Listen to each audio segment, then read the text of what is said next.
ನೋಡಿ, ಇವತ್ತಿನ ತರಗತಿಯಲ್ಲಿ 9ನೇ ತರಗತಿಯ ವಿಜ್ಞಾನ ವಿಷಯದ ಪಾಠ 1 ಅಥವಾ ಅಧ್ಯಾಯ 1 ಯಾವ್ದಪ್ಪ ಅಂದ್ರೆ ನಮ್ಮ ಸುತ್ತಮುತ್ತಲಿನ ದ್ರವ್ಯಗಳು. ಈ ಪಾಠದ ಬಗ್ಗೆ ನಿಮ್ಗೆ ಈ ವಿಡಿಯೋದಲ್ಲಿ ತಿಳಿಸ್ಕೊಡ್ತೀನಿ ನೋಡ್ರಿ. ಎಲ್ರು ವಿಡಿಯೋ ಕೊನೆಯವರು ನೋಡ್ರಿ, ಯಾರು ಸ್ಕಿಪ್ ಮಾಡಬೇಡ್ರಿ. ನಮ್ಮಲ್ಲಿ ಎಲ್ಲಾ ರೀತಿಯ ವಿಡಿಯೋಗಳು ಏನಪ್ಪಾ ಅಂದ್ರೆ ದೊರುಕ್ತಾವ. ಆಲ್ರೆಡಿ 10th 8th 9th ವಿಡಿಯೋಗಳು ಇಲ್ಲೆಲ್ಲ ದೊರುಕ್ತಾವ. ಡಿಸ್ಕ್ರಿಪ್ಷನ್ ಬಾಕ್ಸ್ ಕೊಟ್ಟಿರ್ತೀನಿ. ಮತ್ತು ಆಲ್ ಕಾಂಪಿಟೇಟಿವ್ ರಿಲೇಟೆಡ್ ವಿಡಿಯೋ ಕೂಡ ನಮ್ಮಲ್ಲಿ ದೊರುಕ್ತಾವ. ಹೋಗಿ ಡಿಸ್ಕ್ರಿಪ್ಷನ್ ಬಾಕ್ಸ್ ನ ಕ್ಲಿಕ್ ಮೇಲೆ ವಿಡಿಯೋ ನೋಡ್ಬೋದು. ನೋಡ್ರಿ, ಮೊದಲನೇದು, ವಿಶ್ವದಲ್ಲಿ ಕಂಡುಬರುವ ಈ ಎಲ್ಲಾ ವಸ್ತುಗಳು ದ್ರವ್ಯದಿಂದ ಮಾಡಲ್ಪಟ್ಟಿವೆ. ನೋಡ್ರಿ, ನಮ್ಮ ಸುತ್ತಮುತ್ತಲಿರುವಂತ ವಸ್ತುಗಳು ನಾವ್ ಏನ್ ನೋಡ್ತೇವಲ್ಲ, ಟೇಬಲ್, ಕುರ್ಜಿ, ಬೆಂಚ್ ಅಥವಾ ಗೋಡೆ, ಕಲ್ಲುಗಳು, ಇವು ಯಾವುದರಿಂದ ಮಾಡಲ್ಪಟ್ಟಿವಪ್ಪ ಅಂದ್ರ ಈ ದ್ರವ್ಯ ಎಂಬ ವಸ್ತುವಿನಿಂದ ಮಾಡಲ್ಪಟ್ಟಿರ್ತಾವ. ಅಂದ್ರ ಈ ಪ್ರಪಂಚದಲ್ಲಿ ಸೃಷ್ಟಿ ಆಗಿರುವಂತಹ ವಸ್ತುಗಳು ಎದರಲ್ಲಿ ಮಾಡಲ್ಪಟ್ಟವ್ರಿ ಸರ್ ಅಂದ್ರ ಅದ್ರ ದ್ರವ್ಯಗಳಿಂದ ಮಾಡಲ್ಪಟ್ಟಿರ್ತಾವ. ಇನ್ನ ನೋಡ್ರಿ, ಅವು ಸ್ಥಳವನ್ನು ಆಕ್ರಮಿಸುತ್ತವೆ ಮತ್ತು ರಾಶಿಯನ್ನು ಹೊಂದಿವೆ. ನೋಡ್ರಿ, ಯಾವುದೇ ಒಂದು ವಸ್ತು ಅದಂದ್ರ ಆ ವಸ್ತು ಇಕ್ಕಲಾಕ ಒಂದು ಜಾಗ ಬೇಕು. ಈಗ ನಾವೊಂದು ಲೈನ್ ಎಳೆದಿನಪ್ಪ ಅಂದ್ರೆ ಇದಕ್ಕೊಂದು ಕೂಡ ಸ್ಥಳ ಅದ. ಅಂದ್ರ ಯಾವುದೇ ಒಂದು ದ್ರವ್ಯ ಅದಪ್ಪ ಅಂದ್ರ ಅದು ಏನ್ ಮಾಡ್ತದಪ್ಪ ಅಂದ್ರ ಸ್ಥಳವನ್ನ ಆಕ್ರಮಣ ಮಾಡ್ತದ. ಅದರದೇ ಆದ ಒಂದು ರಾಶಿಯನ್ನ ಹೊಂದಿರ್ತದ. ಅದು ಸಣ್ಣದಿರ್ಲಿ ದೊಡ್ಡದಿರ್ಲಿ, ಬಟ್ ಅದೇನಪ್ಪ ಅಂದ್ರ ತನ್ನದೇ ಆದ ಒಂದು ರಾಶಿಯನ್ನ ಹೊಂದಿರ್ತದ. ನೋಡ್ರಿ, ವಿಶ್ವದಲ್ಲಿ ಕಂಡುಬರೋ ಎಲ್ಲಾ ವಸ್ತುಗಳು ದ್ರವ್ಯಲೇನ ಮಾಡಲ್ಪಟ್ಟಿರ್ತಾವ. ಈ ದ್ರವ್ಯಗಳೇನಪ್ಪ ಅಂದ್ರ ಸ್ಥಳವನ್ನ ಆಕ್ರಮಿಸ್ತಾವ ಮತ್ತ ರಾಶಿಯನ್ನ ಹೊಂದಿರ್ತದ. ಇನ್ನ ಇಂಪಾರ್ಟೆಂಟ್ ಟಾಪಿಕ್ ನೋಡ್ರಿ, ದ್ರವ್ಯದ ಭೌತಿಕ ಸ್ವರೂಪ. ಈ ದ್ರವ್ಯದ ಯಾವ ರೀತಿ ಮಾಡಲ್ಪಟ್ಟ ನೋಡ್ರಿ, ಈ ಎಲ್ಲಾ ದ್ರವ್ಯವು ಕಣಗಳಿಂದ ಮಾಡಲ್ಪಟ್ಟಿವೆ. ಈ ವಿಶ್ವದ ಎಲ್ಲಾ ವಸ್ತುಗಳು ದ್ರವ್ಯದಿಂದ ಮಾಡಲ್ಪಟ್ರ ಈ ದ್ರವ್ಯಗಳು ಎದರಲ್ಲಿ ಮಾಡಲ್ಪಟ್ಟವ್ರಿ ಸರ್ ಅಂದ್ರ ಇವು ಕಣಗಳಿಂದ ಮಾಡಲ್ಪಟ್ಟಿರ್ತಾವ. ಎದರ್ಲಿಂದಪ್ಪ ಅಂದ್ರೆ ಕಣಗಳು. ಈ ಕಣಗಳು ಹೇಗಾವ ಸರ? ಈ ದ್ರವ್ಯದ ಕಣಗಳು ಅತ್ಯಂತ ಚಿಕ್ಕದಾಗಿರ್ತಾವ. ಈ ದ್ರವ್ಯದ ಕಣ ಹೇಗಿರ್ತಾವ? ಅತ್ಯಂತ ಚಿಕ್ಕದಾಗಿರ್ತಾವ. ನೆಕ್ಸ್ಟ್ ಪಾಯಿಂಟ್ ಏನಪ್ಪಾ ಅಂದ್ರ 3 ಮಾರ್ಕ್ಸ್ ಬರುವಂತ ಚಾನ್ಸಸ್ ಇರ್ತದೆ ಎಕ್ಸಾಮ್ದಾಗ. ಏನಪ್ಪಾ ಅಂದ್ರ ದ್ರವ್ಯದ ಕಣಗಳ ಗುಣಲಕ್ಷಣಗಳು. ಮೋಸ್ಟ್ ಇಂಪಾರ್ಟೆಂಟ್ ತಿಳ್ಕೊರಿ. ಇದು ಕೂಡ ಇಂಪಾರ್ಟೆಂಟ್, ಇದು ಕೂಡ ಇಂಪಾರ್ಟೆಂಟ್. ಓಕೆನಾ? ಇದು ಹೇಳ್ತೀನಿ ನೋಡ್ರಿ. ಈಗ ದ್ರವ್ಯದ ಕಣಗಳ ಗುಣಲಕ್ಷಣಗಳು ಅಂದ್ರ ದ್ರವ್ಯಗಳು ಹೇಗೇಗಾವ ಅಂತ ಈ ವಿಡಿಯೋ ನೋಡ್ರಿ. ದ್ರವ್ಯಗಳ ಕಣಗಳ ಮಧ್ಯೆ ಖಾಲಿ ಸ್ಥಳಾವಕಾಶ ಕಂಡು ಬರುತ್ತೆ. ದ್ರವ್ಯ ಅಂದ್ರೇನು?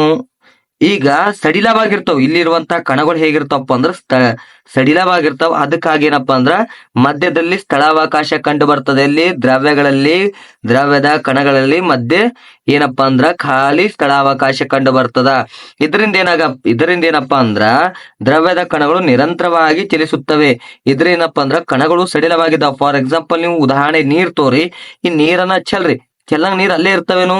ನೀರ್ ಇಲ್ಲಿ ಚಲಿರಪ್ಪ, ನೀರ್ ಸ್ವಲ್ಪ ಮುಂದಕ್ಕೆ ಹೋಯ್ತವ ಅಂದ್ರೆ ಚಲಿಸ್ಲತ್ತ ಅಂದ್ರೆ ಯಾವ ಶಕ್ತಿ ಹೊಂತ? ಇದು ಚಲನಾ ಶಕ್ತಿಯನ್ನ ಹೊಂತದ. ಓಕೆನಾ? ಅಂದ್ರ ಮೊದಲನೇ ಪಾಯಿಂಟ್ ಏನು? ಮಧ್ಯೆ ಖಾಲಿ ಸ್ಥಳಾವಕಾಶ ಇರ್ತದ. 2ನೇ ಪಾಯಿಂಟ್, ಕಣಗಳು ನಿರಂತರವಾಗಿ ಚಲಿಸ್ತಾವ. ಮತ್ತೇನಪ್ಪಾ ಅಂದ್ರ ಆ ನಿರಂತರವಾಗಿ ಚಲಿಸೋದ್ರಿಂದ ಕಣಗಳು ಯಾವ ಶಕ್ತಿಯನ್ನ ಪಡ್ಕೋತಾವ್ರಿ ಸರ್ ಅಂದ್ರ ಚಲನಾ ಶಕ್ತಿಯನ್ನ ಪಡ್ಕೋತಾವ. ಯಾವ ಶಕ್ತಿ ಅಂದ್ರೆ ಚಲನಾ ಶಕ್ತಿಯನ್ನ ಪಡ್ಕೋತಾವ ಕಣಗಳು. ನೆಕ್ಸ್ಟ್ ಪಾಯಿಂಟ್ ನೋಡ್ರಿ, ಮೋಸ್ಟ್ ಇಂಪಾರ್ಟೆಂಟ್. ಈ ಚಲನಾ ಶಕ್ತಿ ಹೆಚ್ಚು ಮಾಡ್ಬೇಕಪ್ಪ ಅಂದ್ರ ನಾವೇನ್ ಮಾಡ್ಬೇಕು? ಫಾರ್ ಎಕ್ಸಾಂಪಲ್, ನೀವು ಒಂದು 2 ಗ್ಲಾಸ್ ತೋರಿ. ಓಕೆನಾ? ಒಂದ್ರಾಗ ತಣ್ಣ ನೀರು, ಓಕೆನಾ, ತಂಪಾದ ನೀರು. ಇನ್ನೊಂದ್ರಾಗ ಉಷ್ಣ ಇರುವಂತ ನೀರು ಅಂದ್ರೆ ಬೆಚ್ಚಗಿರುವಂತ ನೀರು. ಓಕೆನಾ? ಇದ್ರಲ್ಲಿ ನೀರು ಸಕ್ರಿ ಮಿಕ್ಸ್ ಮಾಡ್ರಿ, ಇದ್ರಲ್ಲಿ ನೀರು ಸಕ್ರಿ ಮಿಕ್ಸ್ ಮಾಡ್ರಿ. ಎದ್ರಲ್ಲಿ ಅತಿ ಹೆಚ್ಚಾಗಿ ಕರಗ್ತದಪ್ಪ? ಹೇಳ್ರಿ, ಮೊದಲು ಕರಗ್ತದ ಬಿಸಿ ಇರೋದ್ರಂದ್ಲೇ ನೀರು ಜಲ್ದಿ ಸಕ್ರಿ ಕರಗ್ತದ. ಯಾಕ? ತಾಪ ಇರ್ತದ. ಅಂದ್ರ ತಾಪ ಹೆಚ್ಚಾದಂತೆ ಕಣಗಳ ಚಲನಶಕ್ತಿ ಕೂಡ ಹೆಚ್ಚೈತದ. ಮತ್ತದ ಕಣಗಳ ವೇಗ ಕೂಡ ಏನೈತಪ್ಪ ಹೆಚ್ಚೈತದ. ಅಂದ್ರ ನಾವು ಈ ದ್ರವ್ಯದ ಕಣಗಳು ಅತಿ ಹೆಚ್ಚು ವೇಗ ಪಡ್ಕೋಬೇಕಾದ್ರೆ ಏನ್ ಮಾಡ್ಬೇಕು? ತಾಪ ಹೆಚ್ಚಾದಂತೆ ಕಣಗಳ ಚಲನಶಕ್ತಿ ಕೂಡ ಹೆಚ್ಚಾಗುತ್ತದೆ. ನೋಡ್ರಿ, ಎಲ್ಲಿ ತಾಪ ಇರ್ತದ ಅಲ್ಲಿ ಏನಪ್ಪಾ ಅಂದ್ರ ಚಲನಶಕ್ತಿ ಹೆಚ್ಚೈತದ. ಚಲನಶಕ್ತಿ ಹೆಚ್ಚೈತಪ್ಪ ಅಂದ್ರ ಕಣಗಳು ಕೂಡ ಏನಪ್ಪಾ ಅಂದ್ರ ಹೆಚ್ಚು ವೇಗವಾಗಿ ಚಲಿಸುತ್ತವೆ. ಅಂಡರ್ಸ್ಟ್ಯಾಂಡ್ ಆಯ್ತಾ ಪಾಯಿಂಟು? ನೋಡ್ರಿ, ದ್ರವ್ಯಗಳ ಕಣಗಳ ಮಧ್ಯೆ ಸ್ಥಳಾವಕಾಶ ಕಂಡು ಬರುತ್ತದೆ. ನೆಕ್ಸ್ಟ್, ಈ ಕಣಗಳು 2ನೇ ಪಾಯಿಂಟ್ ಏನಪ್ಪಾ? ದ್ರವ್ಯದ ಕಣ ನಿರಂತರವಾಗಿ ಚಲಿಸ್ತಾವ. ಈ ನಿರಂತರವಾಗಿ ಚಲಿಸೋದ್ರಿಂದ ಏನಪ್ಪಾ ಅಂದ್ರೆ ಇವು ಚಲನಾ ಶಕ್ತಿಯನ್ನ ಕಂಡುಕೊಳ್ತಾವ. ಓಕೆನಾ? ಈ ಶಕ್ತಿಯನ್ನ ಹೆಚ್ಚು ಮಾಡ್ಬೇಕಾದ್ರೆ ನಾವೇನ್ ಮಾಡ್ಬೇಕಪ್ಪ ಅಂದ್ರ ತಾಪವನ್ನ ಅಥವಾ ತಾಪ ಉಷ್ಣ ಕೊಟ್ಟಾಗ ತಾಪ ಹೆಚ್ಚಾದಂತೆ ಕಣಗಳ ಚಲನಶಕ್ತಿ ಕೂಡ ಹೆಚ್ಚಾಗುತ್ತದೆ. ಆದ್ರಿಂದ ಕಣಗಳ ಹೆಚ್ಚು ವೇಗವಾಗಿ ಚಲಿಸುತ್ತವೆ. ಆದ್ರಿಂದ ಈ ಕಣವು ಅತಿ ವೇಗವಾಗಿ ಚಲಿಸಬೇಕಾದ್ರೆ ಏನ್ ಮಾಡ್ಬೇಕು? ದ್ರವಗಳಿಗೆ ತಾಪವನ್ನು ಕೊಟ್ಟಾಗ ಅದು ವೇಗವಾಗಿ ಚಲಿಸ್ತದ. ನೆಕ್ಸ್ಟ್ ನೋಡ್ರಿ, ಒಂದು ವಿಸರಣೆ ಎಂದು ಬರ್ತದ. 1 ಮಾರ್ಕ್ಸ್ ಬರ್ಬೋದು. ಇದು ವಿಸರಣೆ ಎಂದರೇನು? ವಿಸರಣೆ ಅಂದ್ರೆ ಏನಿಲ್ಲ, ಬಟ್ 2 ಬೇರೆ ಬೇರೆ ದ್ರವ್ಯದ ಕಣಗಳು ಪರಸ್ಪರ ಆಂತರಿಕ ತಮ್ಮಷ್ಟಕ್ಕೆ ತಾವೇ ಮಿಶ್ರಣ ಹೊಂದುವುದನ್ನು ವಿಸರಣೆ ಎನ್ನುವರು. ಅಂದ್ರೆ ಎರಡು ಬೇರೆ ಬೇರೆ ದ್ರವ್ಯ ಕಣಗಳು ಇರ್ತಾವ, ತಮ್ಮಷ್ಟಕ್ಕೆ ತಾವೇ ಪರಸ್ಪರ ಮಿಶ್ರಣ ಆಗುವುದಕ್ಕೆ ಏನ್ ಕರಿತೀವಪ್ಪ ಅಂದ್ರ ವಿಸರಣೆ ಅಂತ ಕರಿತೀವಿ. ಇದು 1 ಮಾರ್ಕ್ಸ್ ಬರ್ಬೋದು ಬಟ್ ಓಕೆನಾ. ನೆಕ್ಸ್ಟ್ ಟಾಪಿಕ್ ಯಾವ್ದಪ್ಪ ಅಂದ್ರ ಈ ವಿಸರಣೆ ಕೂಡ ನಾವು ಹೆಚ್ಚು ಮಾಡ್ಬೇಕಾದ್ರೆ ನೋಡಕು ತಾಪ ಹೆಚ್ಚಾದಂತೆ ವಿಸರಣೆ ದರವು ಕೂಡ ಹೆಚ್ಚಾಗುತ್ತದೆ. ನೋಡ್ರಿ, ತಾಪ ಏನ್ ಮಾಡ್ತದಪ್ಪ ಅಂದ್ರ ವಿಸರಣೆ ದರ ಹೆಚ್ಚು ಮಾಡ್ತದ. ನೆಕ್ಸ್ಟ್ ಕಣಗಳ ಚಲನೆ ಕೂಡ ಹೆಚ್ಚು ಮಾಡ್ತದ. ನೆಕ್ಸ್ಟ್ ನೋಡ್ರಿ, 3ನೇ ಪಾಯಿಂಟ್, ದ್ರವ್ಯದ ಕಣಗಳು ಪರಸ್ಪರ ಆಕರ್ಷಿಸ್ತವೆ. ನೋಡ್ರಿ, ಕಣಗಳು ಏನ್ ಮಾಡ್ತಾವಪ್ಪ ಅಂದ್ರೆ ಪರಸ್ಪರ ಆಕರ್ಷಿಸ್ತಾವ. ಫಾರ್ ಎಕ್ಸಾಂಪಲ್, ನೀವು ಚಾಪಿಸ್ ಚೂರ್ ನೋಡ್ರಿ, ಹಿಂಗ್ ಕೈ ಮೆತ್ಕೋರಿ ಏನಪ್ಪಾ ಹಿಂಗ್ ಮೆತ್ಕೋತಾವ ಅಂದ್ರ ಮೆತ್ಕೊಳತಾವ ಅಂದ್ರ ಆಕರ್ಷಣೆ ಮಾಡ್ತಾವ. ಅಂದ್ರ ದ್ರವ್ಯದ ಕಣಗಳು ಏನ್ ಮಾಡ್ತಾವಪ್ಪ ಅಂದ್ರೆ ಪರಸ್ಪರ ಆಕರ್ಷಣೆ ಮಾಡ್ತಾವ. ಆದ್ರಿಂದ ದ್ರವ್ಯದ ಕಣಗಳ ನಡುವೆ ಆಕರ್ಷಣ ಬಲ ಕಂಡು ಬರ್ತದೆ. ದ್ರವ್ಯದ ಕಣಗಳ ನಡುವೆ ಯಾವ ಬಲ ಕಂಡು ಬರ್ತದಪ್ಪ ಅಂದ್ರ ಆಕರ್ಷಣ ಬಲ ಕಂಡು ಬರ್ತದ. ನೋಡ್ಬಟ್ಟ ವಿಶ್ವದಲ್ಲಿ ಎಲ್ಲಾ ಕಂಡು ಬರುವಂತ ವಸ್ತುಗಳು ಈ ದ್ರಾವ್ಯ ಎಂಬ ವಸ್ತುನಿಂದ ಈ ದ್ರವ್ಯದಿಂದ ಮಾಡಲ್ಪಟ್ಟಿರ್ತಾವ. ಈ ದ್ರವ್ಯ ಕಣಗಳು ಏನಪ್ಪಾ ಅಂದ್ರ ಇವು ಅತ್ಯಂತ ಕಣಗಳಿಂದ ಮಾಡಲ್ಪಟ್ಟಿರ್ತಾವ. ಈ ದ್ರವ್ಯದ ಕಣವು ಅತ್ಯಂತ ಚಿಕ್ಕದಾಗಿರ್ತಾವ. ನೆಕ್ಸ್ಟ್ ಏನಪ್ಪಾ ಅಂದ್ರ ಈ ದ್ರವ್ಯದ ಕಣ ಗುಣಲಕ್ಷಣ ಬರ್ತದ. ಮೊದಲನೇ ಏನಪ್ಪಾ ಅಂದ್ರೆ ದ್ರವ್ಯದ ಕಣಗಳ ಮಧ್ಯೆ ಖಾಲಿ ಸ್ಥಳಾವಕಾಶ ಕಂಡು ಬರ್ತದ. ನೆಕ್ಸ್ಟ್ ದ್ರವ್ಯದ ಕಣವು ನಿರಂತರವಾಗಿ ಚಲಿಸ್ತಾವ. ಈ ನಿರಂತರವಾಗಿ ಚಲಿಸಿದಪ್ಪ ಅಂದ್ರೆ ಇವು ಚಲನಾ ಶಕ್ತಿಯನ್ನ ಹೊಂದ್ತಾವ. ಈ ಚಲನಾ ಶಕ್ತಿ ಹೆಚ್ಚು ಮಾಡ್ಬೇಕಾದ್ರ ತಾಪವನ್ನ ಹೆಚ್ಚು ಮಾಡ್ಬೇಕು. ಅಂದ್ರೆ ತಾಪ ಹೆಚ್ಚಾದಂತೆ ಕಣಗಳ ಚಲನಾ ಶಕ್ತಿ ಕೂಡ ಹೆಚ್ಚಾಗುತ್ತೆ. ಅದರಿಂದ ಕಣಗಳು ಹೆಚ್ಚು ವೇಗವಾಗಿ ಚಲಿಸುತ್ತವೆ. ಇನ್ನ ವಿಸರಣೆ ಅಂದ್ರೆ ಏನಂದ್ ಬರ್ತದ 1 ಮಾರ್ಕ್ಸ್. ಎರಡು ಬೇರೆ ಬೇರೆ ದ್ರವ್ಯದ ಕಣಗಳು ಪರಸ್ಪರ ಆಂತರಿಕ ತಮ್ಮಷ್ಟಕ್ಕೆ ತಾವೇ ಮಿಶ್ರಣ ಆಗುವುದನ್ನ ವಿಸರಣೆ ಅಂತ ಕರಿತೀವಿ. ನೆಕ್ಸ್ಟ್ ಏನಪ್ಪಾ ಅಂದ್ರೆ ಈ ವಿಸರಣೆ ಕೂಡ ಹೆಚ್ಚು ಮಾಡ್ಬೇಕಾದ್ರೆ ನೀವು ತಾಪವನ್ನ ಹೆಚ್ಚು ಮಾಡಿದಾಗ ವಿಸರಣೆ ದರ ಕೂಡ ಏನಂತಪ್ಪ ಅಂದ್ರೆ ಹೆಚ್ಚೆತ್ತದ.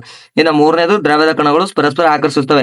ಆಕರ್ಷಿಸಲಿಂದ ಯಾವ ಬಲವನ್ನು ಹೊಂದವಪ್ಪ ಅಂದ್ರ ಆಕರ್ಷಣ ಬಲವನ್ನ ಈ ದ್ರವ್ಯದ ಕಣಗಳು ನಡುವೆ ಇರ್ತದ.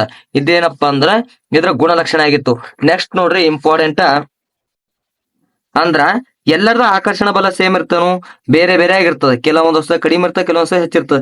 ಈ ಕಬ್ಬಿಣ ಅಂತ ವಸ್ತುಗಳು ಏನಪ್ಪಾ ಅಂದ್ರೆ ಆಕರ್ಷಣ ಶಕ್ತಿ ಹೆಚ್ಚಿರ್ತದೆ. ಬಟ್ ಪ್ಲಾಸ್ಟಿಕ್ ಅಲ್ಲಿ ಏನಿರ್ತಪ್ಪ ಅಂದ್ರ ಆಕರ್ಷಣ ಶಕ್ತಿ ಏನಿರ್ತದೆ ಕಡಿಮೆ ಇರ್ತದೆ. ಗೊತ್ತದ? ಆಕರ್ಷಣ ಸಾಮರ್ಥ್ಯ ಬೇರೆ ಬೇರೆ ದ್ರವಗಳಲ್ಲಿ ಬೇರೆ ಬೇರೆ ಆಗಿರ್ತದೆ. ಅಂದ್ರೆ ಬೇರೆ ಬೇರೆ ದ್ರವಗಳಲ್ಲಿ ಬೇರೆ ಬೇರೆ ಆಗಿರ್ತದೆ. ಅದ್ರ ಸಾಮರ್ಥ್ಯ ಮೇಲೆ ಇರ್ತದೆ. ಇನ್ನ ದ್ರವ್ಯದ ಸ್ಥಿತಿಗಳು, ಈ ದ್ರವ್ಯದ ಸ್ಥಿತಿಗಳು ಸರ್ ಅಂದ್ರೆ ಮೋಸ್ಟ್ ಇಂಪಾರ್ಟೆಂಟ್ ನೋಡ್ರಿ, 3 ಬಟ್ಟ ಘನ ಮತ್ತ ದ್ರವ ಮತ್ತ ಅನಿಲ. ಅದು ದ್ರಾವ್ಯ ಆಯ್ತು, ಇದು ದ್ರವ ಆಯ್ತು. ನೋಡ್ರಿ, ಅಂಡರ್ಸ್ಟ್ಯಾಂಡ್ ಮಾಡ್ಕೊಡ್ರಿ ಚಂದ್ರ. ದ್ರಾವ್ಯವು ಅದರಲ್ಲಿನ ಕಣಗಳ ನಡುವಿನ ಜೋಡಣೆ ವ್ಯತ್ಯಾಸದಿಂದ ಈ 3 ಸ್ಥಿತಿಗಳನ್ನ ದೊರೆಯುತ್ತವೆ. ಅಂದ್ರ ಆ ಕಣಗಳಲ್ಲಿರುವಂತ ವ್ಯತ್ಯಾಸದಿಂದ ಈ 3 ಸ್ಥಿತಿಗಳನ್ನ ವಿಂಗಡಣೆ ಮಾಡ್ಯಾರ. ಘನ, ದ್ರವ, ಅನಿಲ ಅಂತ. ಅವು ಕಣಗಳ ಜೋಡಣೆಯ ಆಧಾರದ ಮೇಲೆ ಏನಪ್ಪಾ ಅಂದ್ರ ಈ 3 ಪಾಠಗಳನ್ನ ಮಾಡಿರ್ತಾರ. ಈಗ ಫಸ್ಟ್ ಘನ ಸ್ಥಿತಿ ನೋಡ್ರಿ, ಓಕೆನಾ. ಈ ಘನ ಸ್ಥಿತಿಯಲ್ಲಿ ಹೇಗಿರ್ತಾವ ಕಣಗಳು ಅಂತ ನೋಡ್ರಿ. ನಿರ್ದಿಷ್ಟವಾದ ಆಕಾರ ಮತ್ತು ಸ್ಥಿರವಾದ ಗಾತ್ರವನ್ನು ಹೊಂದಿವೆ. ಓಕೆನಾ. ಘನ ಅಂದ್ರೆ ಗಟ್ಟಿಯಾಗಿರೋದು ಕಲ್ಲು. ಓಕೆನಾ. ಈ ಕಲ್ಲಿಗೆ ಆಕಾರ ಅದ. ಓಕೆ, ಮತ್ತ ತೂಕ ಅದ. ಇದಕ್ಕ ಅಂದ್ರ ಗಾತ್ರನ ಹೊಂದ್ಯದ. ಓಕೆನಾ, ಮೊದ್ಲನೇ ಪಾಯಿಂಟ್. ಮತ್ತ ಈ ಕಲ್ಲು ಹೇಗಿರ್ತಾವ? ಕಠಿಣವಾಗಿರ್ತಾವ. ಇವು ಕಠಿಣವಾಗಿವೆ. ಆದ್ದರಿಂದ ಇವುಗಳ ಸಂಪೀಡನೆ ಇವು ನಗಣ್ಯವಾಗಿದೆ. ಅಂದ್ರ ಇವು ಬಹಳಷ್ಟು ಕಠಿಣವಾಗಿರ್ತಾವ. ನೆಕ್ಸ್ಟ್ ನೋಡ್ರಿ, ಘನ ವಸ್ತುಗಳನ್ನು ಬಾಹ್ಯ ಬಲಕ್ಕೊಳಪಡಿಸಿದಾಗ ಅವು ತಮ್ಮ ಆಕಾರವನ್ನು ಕಾಪಾಡಿಕೊಳ್ಳುವ ಪ್ರವೃತ್ತಿ ಹೊಂದಿವೆ. ಅಂದ್ರ ಈ ಕಲ್ಲಿಗೆ ಏನಪ್ಪಾ ಅಂದ್ರೆ ಕೈ ಹಚ್ಚುವುದು, ಅದ್ರ ಆಕಾರ ಏನೋ ಬದಲಾಗಲ್ಲ. ಅಂದ್ರ ತನ್ನದೇ ಒಂದು ಪ್ರಬಲವಾದ ಬಲವನ್ನ ಹೊಂದಿರ್ತದೆ. ಇನ್ನು ಎಷ್ಟೇ ಬಾಹ್ಯ ಬಲಕ್ಕೊಳಪಡಿಸಿದಾಗ ಏನಪ್ಪಾ ಅಂದ್ರ ಅದು ಯಾವುದೇ ರೀತಿಯ ಆಕಾರದಲ್ಲಿ ಚೇಂಜ್ ಆಗೋದಿಲ್ಲ. ಇದು ಕಲ್ಲು ಇದೇ ರೀತಿ ಇರ್ತದ.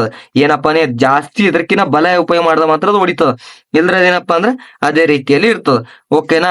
ನೆಕ್ಸ್ಟ್ ನೋಡ್ರಿ, ದ್ರವ ಸ್ಥಿತಿ ನೋಡ್ರಿ, ಇಂಪಾರ್ಟೆಂಟು. ಈ 3 ವ್ಯತ್ಯಾಸ ಕೇಳ್ತಾರೆ. ಈ 3 ವ್ಯತ್ಯಾಸ ಇಲ್ಲಿ ಬರ್ದು ತೋರಿಸ್ತೀನಿ ನಿಮ್ಗೆ ಹೇಗೆ ಬರೆಯಬೇಕಂತ ನೋಡ್ರಿ. ದ್ರವ ಸ್ಥಿತಿ.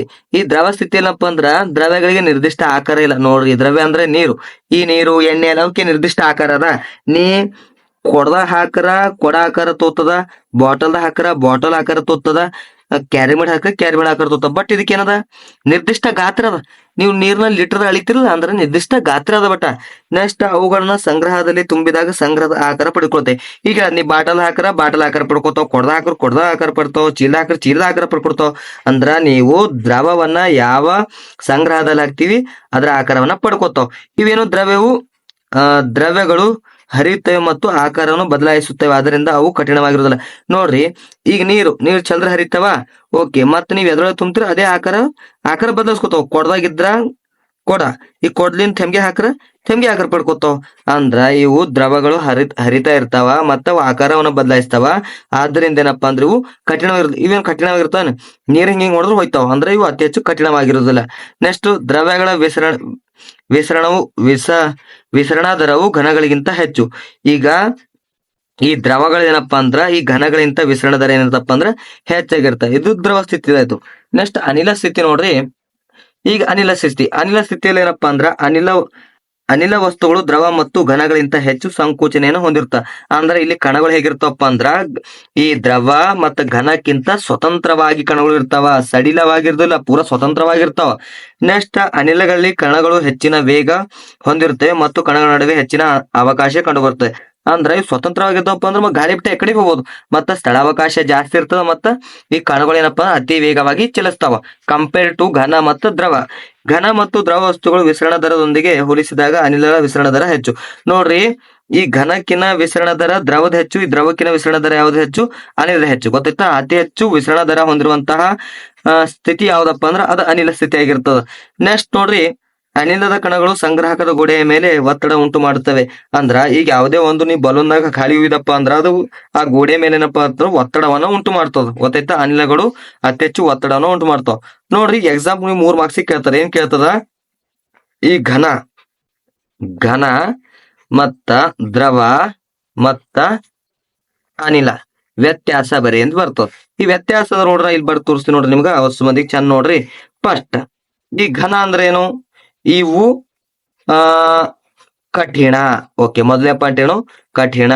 ಇವೇನಪ್ಪಾ ಅಂದ್ರ ಸಡಿಲ. ಓಕೆ, ಹೇಗಿರ್ತಾವ ಇಲ್ಲಿ ಕಣಗಳು? ಸಡಿಲ. ಓಕೆ, ಇಲ್ಲಿ ಸ್ವತಂತ್ರವಾಗಿರ್ತಾವ. ಸ್ವತಂತ್ರ.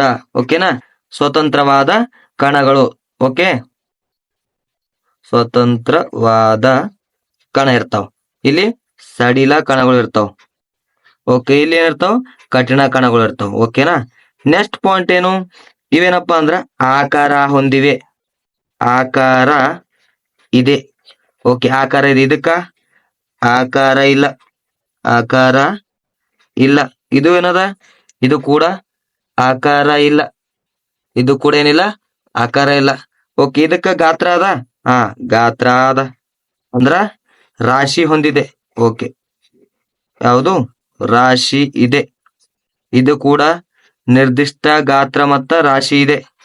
ಇದು ಕೂಡ ಏನಪ್ಪಾ ಅಂದ್ರ ರಾಶಿ ಇದೆ. ಓಕೆ, ಇದು ಕೂಡ ರಾಶಿ ಅದ. ನೆಕ್ಸ್ಟ್ ಯಾವ ಪಾಯಿಂಟು?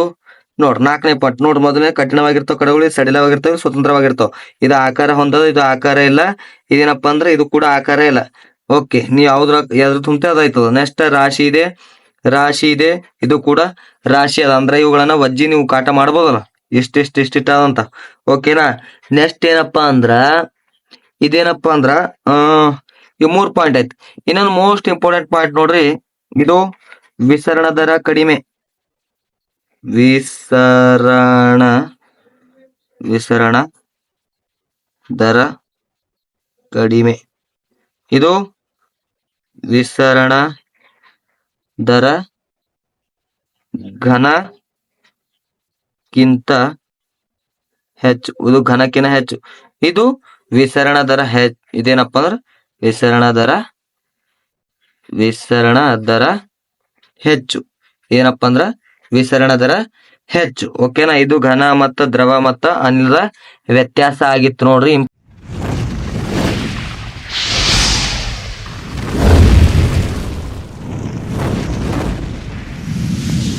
ಮುಂದಿನ ಪಾರ್ಟ್ ವಿಡಿಯೋ ಏನಪ್ಪಾ ಅಂದ್ರ ಪಾರ್ಟ್ 2 ಅಲ್ಲಿ ಬರ್ತದ. ಇದೇ ರೀತಿ ವಿಡಿಯೋ ಚೆನ್ನಾಗ್ ಅನ್ಸ್ರೆ ಕಮೆಂಟ್ ಮೂಲಕ ತಿಳಿಸ್ರಿ. ಆದಷ್ಟು ವಿಡಿಯೋ ಶೇರ್ ಮಾಡ್ರಿ ನಿಮ್ ಸ್ನೇಹಿತರು ಕೂಡ. ವಿಡಿಯೋ ಕೊನೆಯವರೆಗೆ ನೋಡೋದಕ್ಕೆ ಧನ್ಯವಾದಗಳು. ನೋಟ್ಸ್ ಬೇಕಿತ್ತಪ್ಪ ಅಂದ್ರೆ ಇನ್ಸ್ಟಾ ಕೂಡ ಡಿಸ್ಕ್ರಿಪ್ಷನ್ ಬಾಕ್ಸ್ ಕೊಟ್ಟಿರ್ತೀನಿ, ಹೋಗಿ ಫಾಲೋ ಮಾಡ್ಕೊಂಡು ಮೆಸೇಜ್ ಹಾಕಿ ನೋಟ್ಸ್ ಅನ್ನ ಹಾಕ್ಸ್ಬೋದು. ವಿಡಿಯೋ ಕೊನೆ ನೋಡೋದಕ್ಕೆ ಧನ್ಯವಾದಗಳು.